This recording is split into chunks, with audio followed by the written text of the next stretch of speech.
ازيكم عاملين ايه؟ وحشتوني حبايب قلبي. نبدأ الفيديو النهاردة بتاعنا ونصلي على سيدنا الحبيب. اللهم صلي وسلم وبارك على سيدنا محمد وعلى آله وصحبه أجمعين.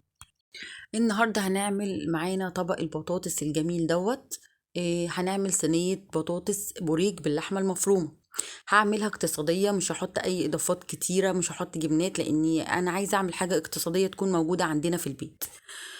هنجيب الحلة بتاعتنا وهنحط فيها مية، هنحط رشة ملح عليها، وهنبتدي ان احنا نغسل البطاطس كويس وننزل بيها في المية عشان تتسلق. انا بقى البطاطس الوسط دي طالما ههرسها هسيبها تتسلق، ويلا بينا نعصج اللحمة. هنجيب بصلاية كبيرة او بصلتين وسط، وهبتدي اقطعهم زي ما انتم شايفين كده واشوحها في شوية زيت.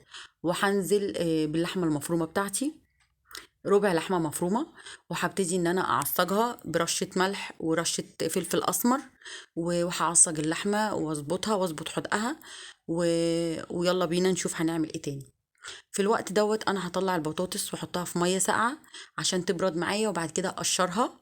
وهاخد البطاطس وهرسها زي ما انتوا شايفين بالطريقة دي. انا عايزة البطاطس تكون مهروسة خالص خالص، مفيش تكتلات فيها ولا فيها حتت جامدة، زي ما انتوا شايفين كده. هبتدي ان انا اكمل هرس البطاطس لغايه لما كلها زي ما انتوا شايفين. بصوا كلها عامله زي ما بيقول ايه، زي الزبده. هنحط عليها ايه؟ هحط الملح بتاعي اذا كان حدقه عالي او حدقه متوسط زي ما بتحبي، ومعلقه فلفل اسمر صغيره، واحط معلقه سمنه بلدي. مفيش عندك سمنه بلدي حطي معلقه زبده كبيره، مفيش عندك لا ده ولا ده حطي معلقه سمنه عاديه خالص من اللي موجوده عندك. هتقلبيها كويس. عندك كوباية، ربع كوباية لبن، هتاخدي نص كميتها وهتحطيها الأول على البطاطس، وهتقلبيها. أنا مش عايزاها تكون لا طرية قوي ولا عايزاها ناشفة قوي، شفتوا اهي زي ما انتوا شايفين كده، أنا عايزاها كده.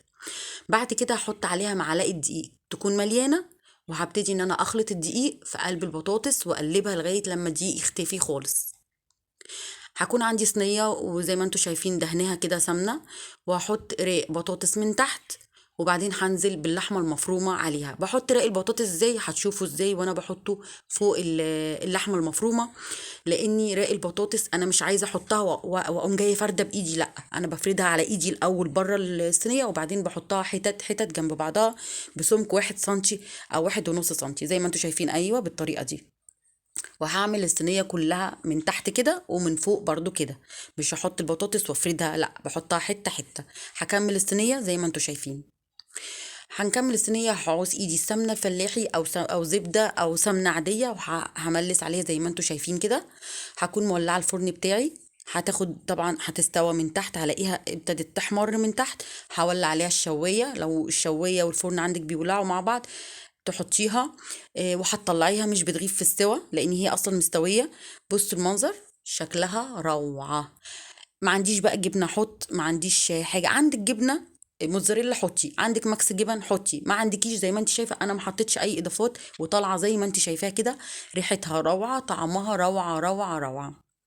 يا رب تجربوها وتعجبكم وطعمها يعجبكم. انا عيالي اكلوا صوابعهم وراها، فعلا فعلا كانت جميلة وطعمها جميل وريحتها روعة.